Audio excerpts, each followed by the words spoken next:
back here. This is the 32 bits that holds a load or store type of instruction in an ARM processor. So we have the condition bits, we'll talk about those more later. The opcode, which says what kind of instruction this is. RN is our base register. RD, RD is our base register, right? Yeah, RD is the destination register, which we, so RN is your base register, RD is your destination register, and here's that offset that you add to RN to get your effective address. It can either be a 12-bit offset, or you would use the last 4 bits here, or the assembler would use the last 4 bits here to specify which register is held by the offset is held. Let's then keep going with the ARM processor. So we are currently looking at the addressing modes in an ARM processor. It's a RISC-style processor. It basically has all the addressing modes in some form or another that we've talked about in general in the previous lectures. But the ARM tends to, it's kind of set up, its instructions are set up to use primarily the indexed addressing mode. Okay, so this table, which you'll find in Appendix D in the textbook, which I highly suggest you take a really good look at and study, you'll see that it focuses on indexed addressing mode. So we went over these briefly last day. Sort of the most common or the easiest to understand addressing mode is usually what we call the absolute or direct, where, for instance, if you're using a load instruction to get a number from memory and bring it into a register into the CPU, you would just load a particular register with what's at a particular memory address. We call that the absolute and direct mode. And actually the ARM doesn't have that mode per se, but we can write instructions as if it did, and it really uses what's called the relative addressing mode to do that, okay? So the syntax is, load register R1 with whatever's at memory address, whatever, okay, the location. And the effective address is just that location, that's that label that represents a memory address in the instruction. But the way that the ARM processor actually implements that, what the assembler will do, it will take your instruction that uses this addressing mode, and it'll turn it into a relative addressing mode, where it will come up with this location, this memory address that you're going to go and get a number from and bring into a CPU register by taking the contents of the program counter. The program counter is a register in the CPU that holds the address of the next instruction that's going to be executed. So it takes that address in the program counter and adds some offset to it to get the memory address that you actually want to go and get a number from and load into a register, okay? So, and we're going to look at examples of these, but so that's sort of the simplest, easiest one to understand. Most, if not all, almost all the time when you're writing ARM code, you're going to be writing some sort of indexed addressing mode, okay? And there's 2 ways that basically you're going to have a register RN that's going to hold an address in it, okay?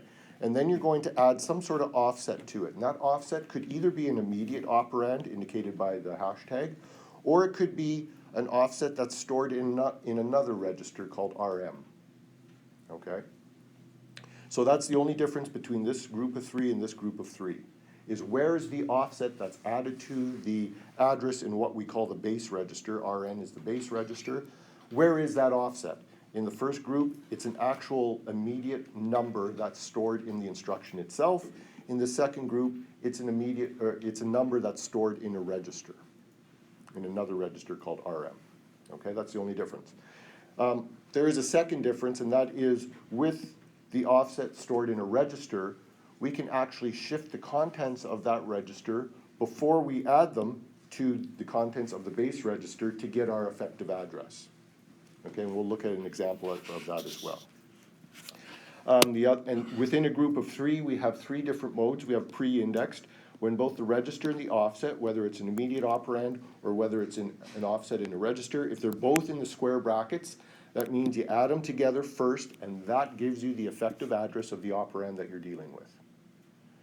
if the offset is outside of the square brackets, again, either an immediate offset or an offset in a register, that means the effective address is just the address in this base register. You use that address first to go get your operand or store your operand at. And then after that, you add this offset to it to get so that RN gets updated with what it has plus this offset. Okay? In the pre-index mode where you add these two numbers together first to get your effective address, here, here, or here, here, you can also put an exclamation mark after it so that you can then, again, after you've added these two numbers together to get your effective address, you can then store it in RN. Okay, so we call that write back.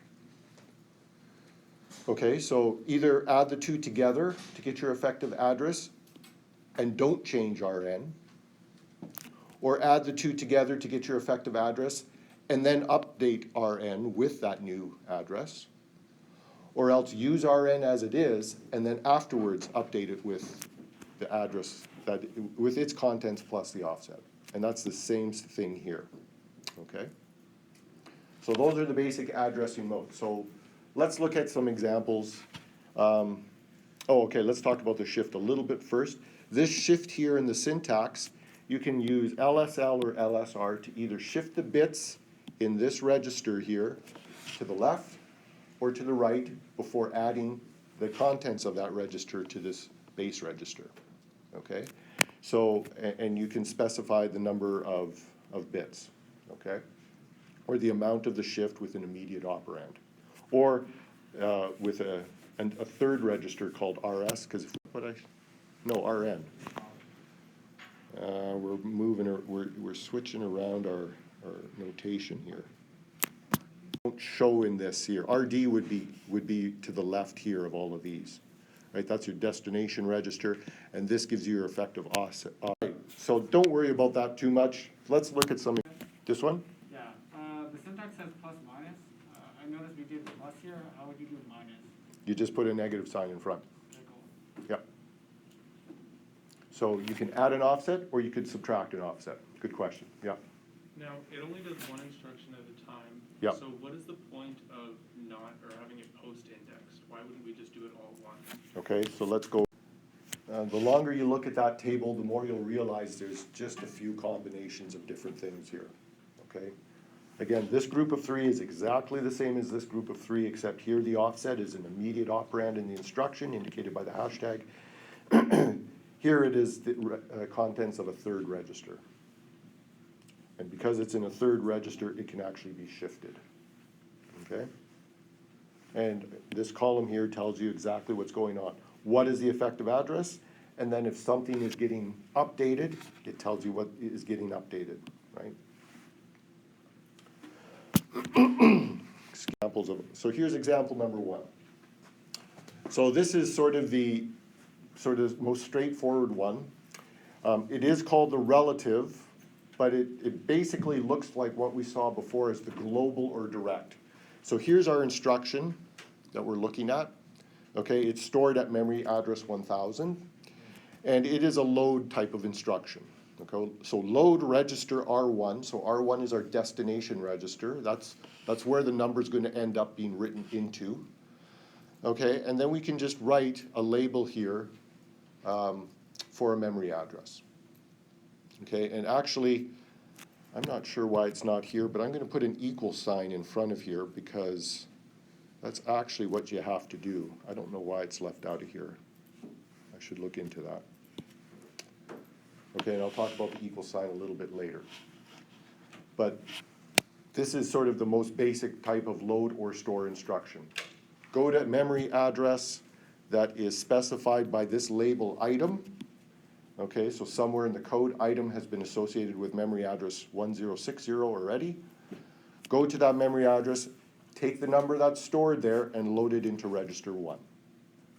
Okay, now, when we write that, it looks like a absolute or a direct addressing mode, which is great. Okay, it's convenient for us to write. The way ARM actually implements it, though, the way the assembler, when it looks at that instruction, it says, well, there is no absolute addressing on the ARM processor, So I'm going to convert it to an instruction that is actually the relative addressing mode, which is take the updated program counter contents. The program counter would have 1008 currently in it, okay? Calculate an offset from that to give me my effective address of 1060.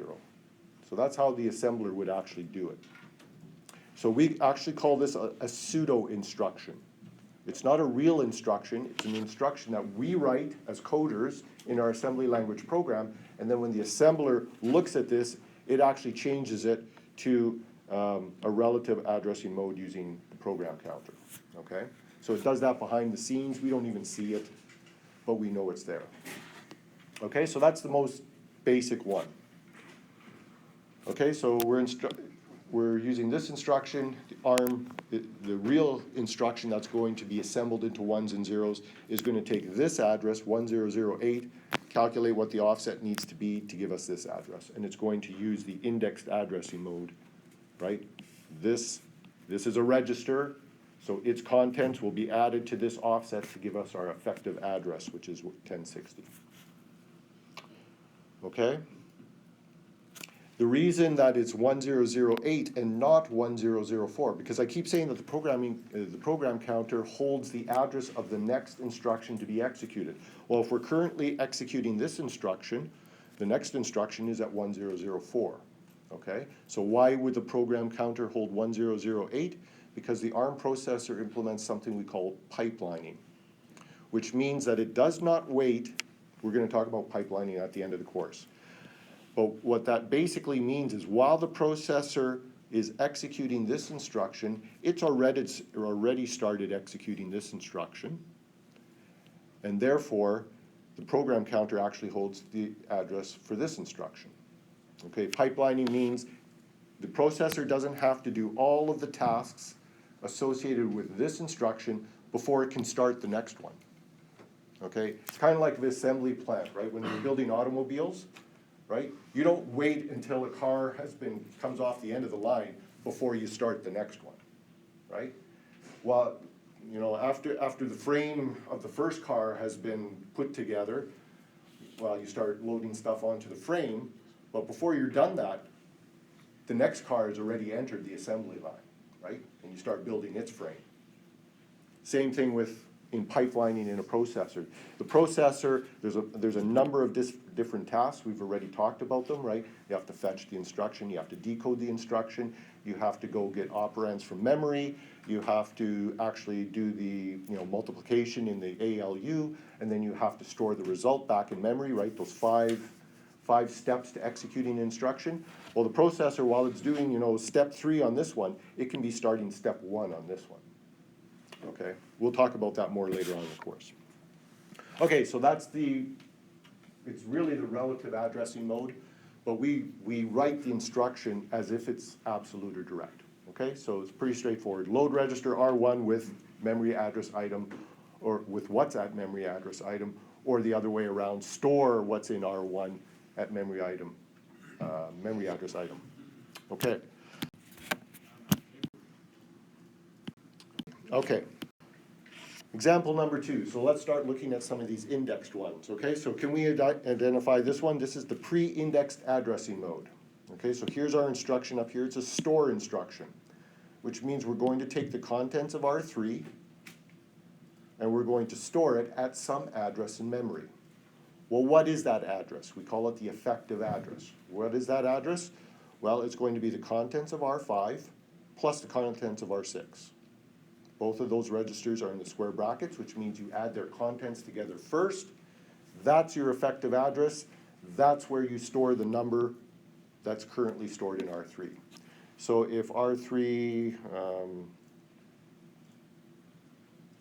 they don't tell us what's in R3. We don't care. Okay, what R5 currently has 1,000 in it. R6 is our offset, so we're using a register to hold an offset. That register R6 currently holds 200 in it, so that means your effective address is 1,000 plus 200, 1,200. Okay, so at 1,200, at memory address 1,200, that's where we're going to store whatever is in R3. So if R3 has 7 in it, after this instruction has been executed, address 1200 will have 7 in it. Okay? Store means take a number from a CPU register, R3, put it into memory. Which memory address? Whatever's in R5 plus whatever's in R6. Okay? Pretty straightforward. Do R5 and or R6 change after this instruction has been executed? No, they do not. There is no exclamation mark at the end here, so there's no write back. Okay, which means after this instruction is executed, R5 still has 1,000 in it, R6 still has 200 in it. Any questions about that one? Okay. In a store instruction, it's where we're getting the number from that we're going to store in memory. Do what all at once? Like instead of putting 6 into register, what was it? R3? R3. Instead of Sorry, 6. one more, right? Yeah. And we did pre-indexed with no write back. Not much, okay? So example number 3, a little more complicated. This is a load instruction. So that means we're going to memory, getting a number, and bringing it into a CPU register. Which CPU register? R1 here. This first register is either the destination register where the number is going to end up in a load instruction. Okay, so so R1 is going to, is where the number that we're going to read from memory is going to end up being written into. Okay, it's a load instruction. Go to memory, load a number from memory into a CPU register, R1. Okay, now we have to find the effective address. Okay, well, we've got R2 in square brackets. So this is pre-indexing, or pardon me, post-indexing addressing with write back. So post means after. So after you've found the effective address, which is just the contents of R2, then you're going to add the offset and update this register R2. Okay? So what does R2 have in it? R2 currently has 1,000 in it. Okay? So that means we're going to load register R1 with 1,000, with whatever's at memory address 1,000. Okay? Memory address 1,000 has the number 6. So that means after we do this instruction, R1 will have a 6 in it. Okay? But the instruction's not over. We have to do this stuff now. Okay?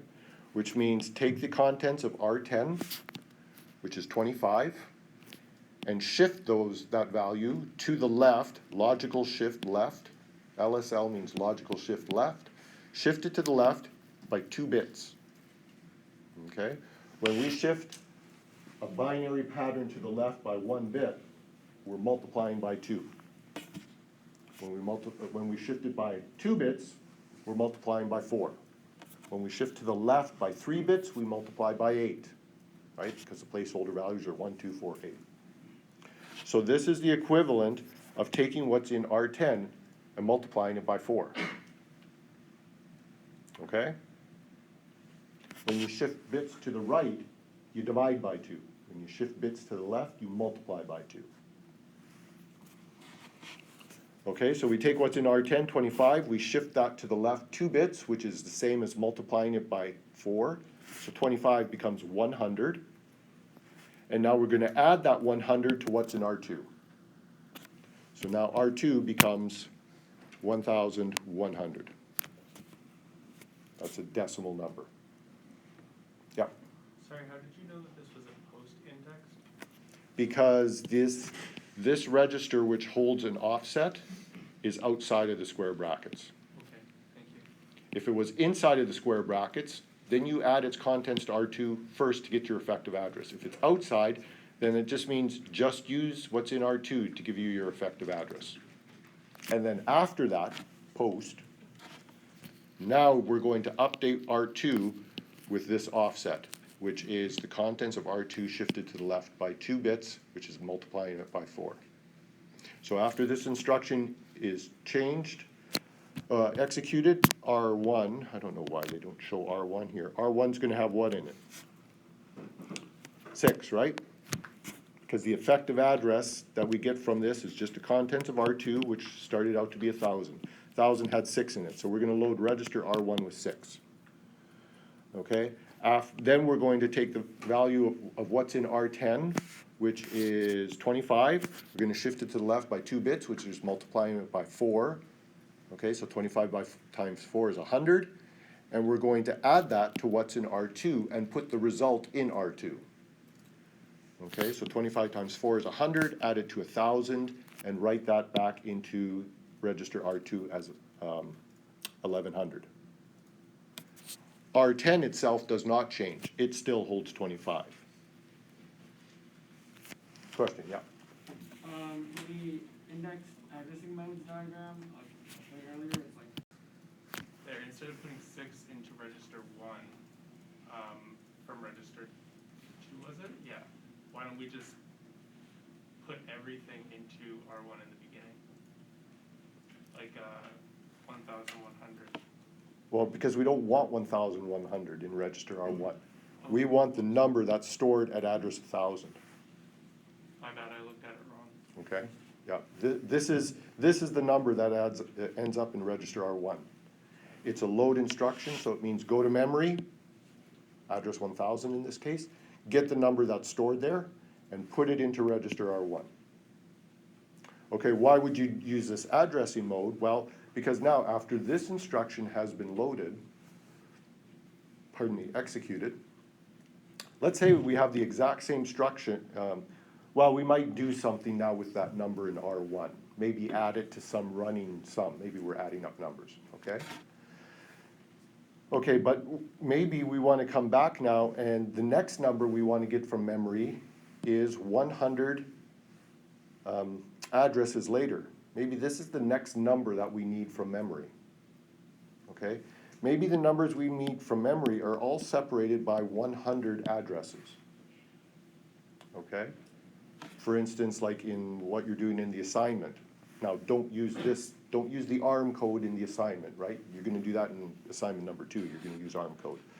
But in that example where you've got, students with a bunch of test scores, well, maybe we wanna add up all the test scores over all the students for test 1. Well, maybe this is the score of the test 1 score for the first student. This is the test 1 score for the second student. This is the test 1 score for the third student, right? And the ones in here, test 2, test 3, test 4, test 2, test 3, test 4, right? But we want to skip we just want all the test 1 scores. And we know that they are 100 addresses apart all the time, okay? Well, we could use an addressing mode like this. Because the next time we write an instruction like this, and we want to get this number and load it into register R1, well, what does R2 now have in it? It's got 1,100 in it, okay? So now you take 11, so you would take minus 17, pardon me. Okay, R2 currently has 1,100 in it. We go to that address, we take the number that's there, we put it into R1. So now R1 has negative 17 in it. Okay, now we take what's in R10. R10 still has 25 in it. We shift it to the left by 2, which means multiply by 4. 25 by 4 is 100. And we take that 100 and we add it to what's in R2. So now R2 has 1,200 in it, which is going to be the effective address for the next number we need in memory. Okay? Now, you don't have to do this shifting. This is just an example, right, to show you how we can shift, right? This is how you would write the actual ARM instruction. R10 could just have 100 in it and forget about the shift, and it would do the same thing. Okay, any questions about that one? So the way I remember these is, look what's in the square brackets. That's going to give you the effective address of what this instruction is doing right now.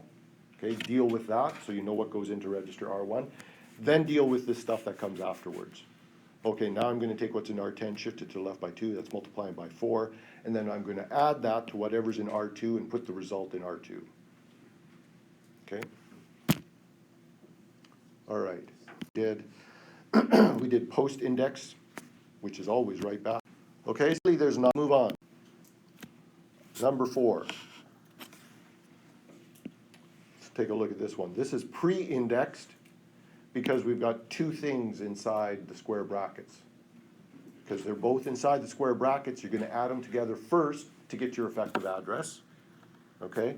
And it's got right back because of the exclamation mark at the end. So this is a store instruction. So that means take whatever is currently in R0, which in this example is the number 27, and we're going to store it somewhere in memory. We've got to figure out what is the address that it's going to be stored at. What's the effective address? Well, the effective address is what's in R5, which is 2012. And we're going to add to that the immediate operand, hashtag means immediate, -4. So you're going to take 2012 and add -4 to it. That gives us our effective address, 2008. So it's going to store whatever is in register R0 at 2008. So this 27 that's in R0 gets copied over into memory address 2008. Okay? Now, if there was no exclamation mark here, that's all that would happen. And R5 would continue to have 2012 in it. But because of this exclamation mark, we call that write back, which means that we're going to update R5 with what it has in it, 2012 plus -4, 2008. So this now has 2008 in it after that instruction's been executed. Okay, if this ampersand were not here, then this would continue to be 2012.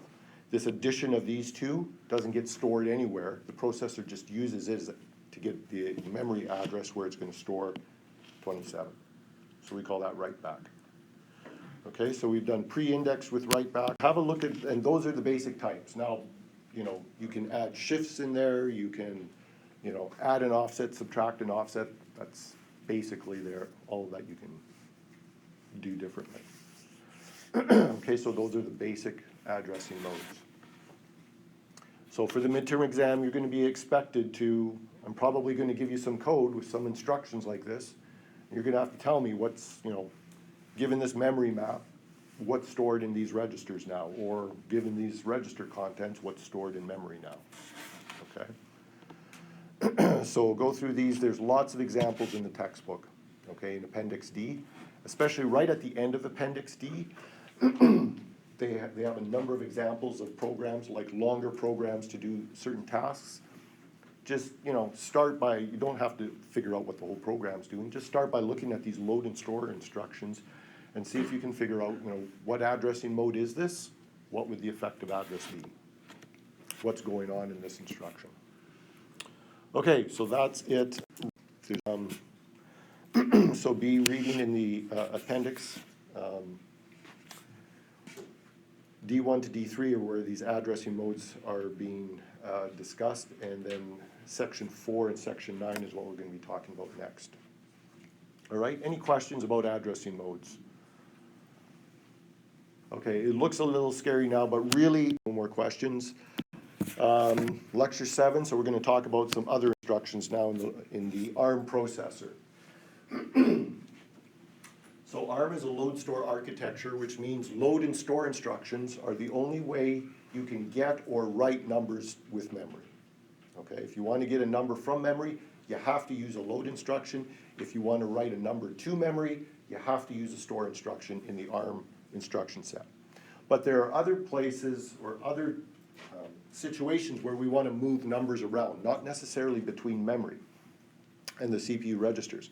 So one is in the case where you have a number in one register and you want to move that number or basically copy it into a second CPU register. Okay, so we use the move instruction, which has the mnemonic MOV. We're going to move whatever's in RM, contents of RM, into the destination register RD. Okay, don't get we often write assembly language like this to correspond with what the register transfer notation is, where, you know, we're taking what's on the right-hand side and we're putting it in what's in the left-hand side. Okay, not all the time, but often. Not for all the instructions, but most of them, is what I meant to say. Okay, so that's one way where we want to move a number from one register to another register. The other case where we really want to move a number is we want to put a number, an immediate operand, into a register. Okay, we want to put the number 7 into the register. 7 isn't stored anywhere. We know that when we're writing the code, at this point in the code, we need 7 in register R0. Okay, so we can use the move instruction to do that. So our operand is, it's an immediate operand, which means it's right here in the instruction, so we use the hashtag. Okay, ampersand is what is used in the ARM instruction set to denote a hexadecimal number. Okay, they don't use 0x, which is 2 characters. They use 1 character, the ampersand. So that means 1B is a hexadecimal number. It is this hexadecimal number here, right? This is 1. B is 11, which is that. Okay, so that's the binary bit pattern for the hexadecimal number 1B. So what gets loaded into register R0 is 0001 100 1011. If R0 is a 32-bit register, well then all of the bits above this would have zeros in them, right? Okay, so we want to move some number, an immediate operand, into the register. We use the move instruction, or we want to move a number that's stored in one register into a second register, we can use the move instruction.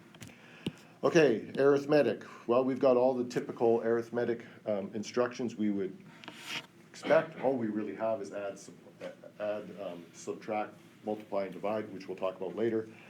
Add and subtract, just like you would expect it to. Again, you take the things on the right, the destination register is typically the first register on the left.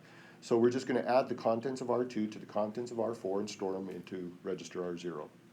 Or subtract what's in R5 from what's in R6 and put the result into R0. Or we can add an immediate operand. The hashtag needs immediate, right? 17 is the actual number. It's stored in the instruction that is going to be added to the contents of R3 and the result put into R0. Okay, and the destination register doesn't have to be R0, it can be any register. These are just examples, okay? Or we can shift one of the operands before we actually add it to the other one.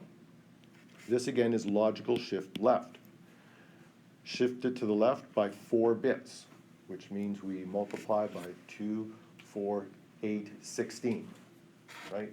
Shifting to the left by 4 bits is multiplying by 16.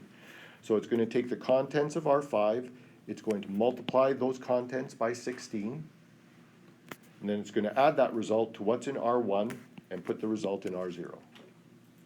Okay? R5 still has its original number in it. Okay? This does not mean that R5 gets updated with what it had before times 16. R5 still has its original value in it. It's just that value was multiplied by 16 and then added to the contents of R1 and the result put into R0. Okay, so we can shift things. R1 still have its original value, or like will it be updated? Yes, no, R1 does not get updated. R2 here doesn't get updated. R6, R3, none of these change. Okay, It's just their values are used in the addition or in the subtraction. okay. Yeah. Okay, all right, multiply, well, like you would expect now, an ALU doesn't actually multiply, it adds and it negates bits. Yes, sir? So in the previous one, Okay, well, there are multiply instructions though that we can use. Okay, so you're not just restricted to multiplying by 2, 4, 8, 16, 32. By shifting, you can actually use a multiply instruction, multiply the contents of Rn by the contents of Rm, and put the result in Rd. Or in a lot of signal processing applications, you guys are gonna take a DSP course, I think sometime this year. Do you still take DSP? You don't know. Must not be this term, maybe next term. And a lot of what we do in signal processing is multiply, add, multiply, add, multiply, add. Okay, so that's a very common task that needs to be performed. So there is a multiply and accumulate instruction, MLA. So it's going to multiply again what's in Rn by what's in Rm, and then add that product to what is currently in R0 and put the result into Rd. Okay, so it's doing this. Logic instructions. We can AND bits together, we can OR bits together, we can complement bits, okay? So AND is pretty straightforward. We're going to do a bit by bit, and when I say bit by bit, if this is one register, I'm only going to put 8 bits in it. It's really 32 bits long. Bit by bit means take this bit and AND it with this bit. Take this bit and AND it with this bit. This, right? Bit by bit AND. Bitwise AND. So it's going to do that Rn with Rm and put the result in Rd. So again, Rn and Rm don't change. It's Rd that gets updated with the bitwise ANDing of those two. Or we can complement Rm first. Complement just means turn the 1 to a 0 or a 0 to a 1, right? Or negate if you want to call it that. So it's going to complement all the bits in Rm first and then add that result to Rn and put the result in Rd. There's also a move and negate or complement, which takes, it's a move instruction, so take the value from Rn, put it into Rd, but first complement all the bits in, of the value in Rn before you put it into Rd. Okay, I'm not going to show you all the instructions in ARM. The goal here is not to have you proficient in ARM programming by the end of this course. It's to be familiar with the most common type of instructions, which is what we're going over with, and to be able to read and write some very basic code, okay? So don't think that you've got to have all of this memorized. I'm not sure how we're going to do it, other than I guess we could. I'm thinking about some for the midterm. I got to think about that a little bit more before I tell you. So maybe this is a good place to, well, we'll do the logic instruction and then we'll end, and we'll look at the instruction set reference later. So let's look at an example of a little bit of ARM code, okay? So we're going to, the first thing we're going to do is we're going to go to somewhere in memory, an address that's associated with this label LOC, location, and we're going to get the number that's stored there, and we're going to load it into register R0, okay? Now, if I go way back and I show you that picture of the 32 bits of a typical load or store instruction, okay? You know, there were some bits for the condition code, condition bits, the opcode, the RM register, the RD register. There's a number of bits allocated to all those. And then right at the end were 12 bits, the least significant 12 bits of that 32 bits that holds in a load instruction is available for an immediate offset, okay? But often the addresses that we're working with are a lot bigger than 12 bits. So if you want to use this type of addressing mode, and you know, we think, well, we just want to write this address right into the instruction. That's what the absolute or direct addressing mode refers to, okay?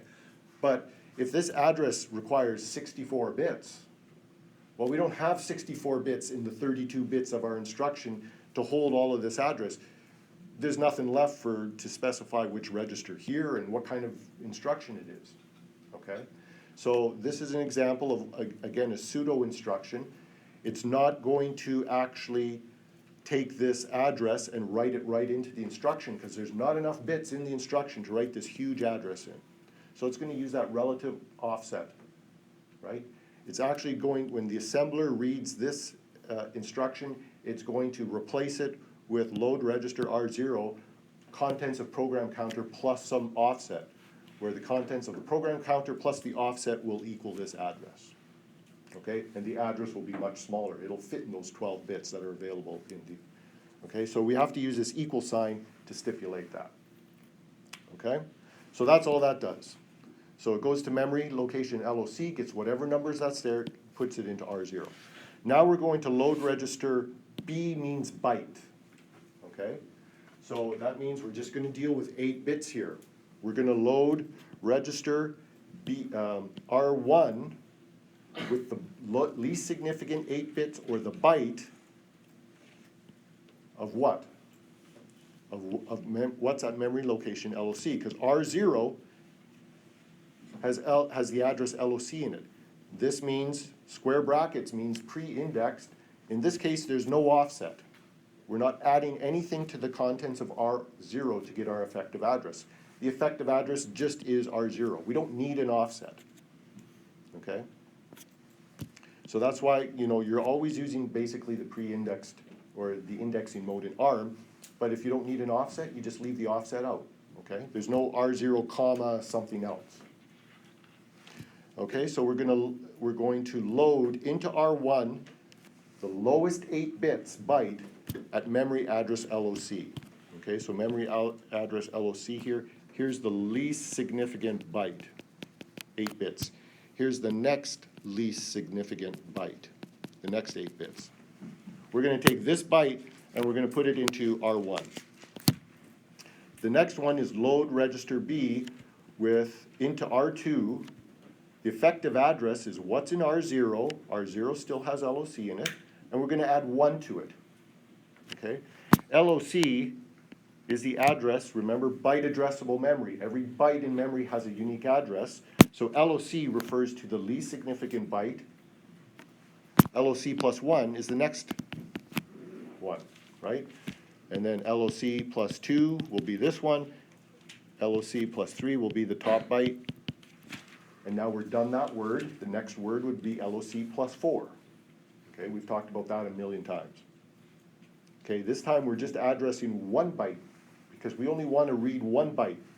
Okay, so we're going to read the least significant byte into R1. We're going to read the next least significant byte into R2. Now, what's going on here is this is an ASCII code for a character. This is an ASCII code for another character.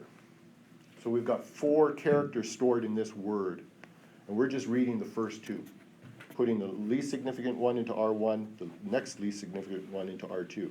Then we're going to add with what's in R2. Okay, R2 is 32 bits. I'm just going to put in bytes here, right? This is this guy. We read it into R2, and we're going to AND that with the immediate operand ampersand, which means hex F. F is, and everything here would be zeros, right? F is 15, which is the binary code 111.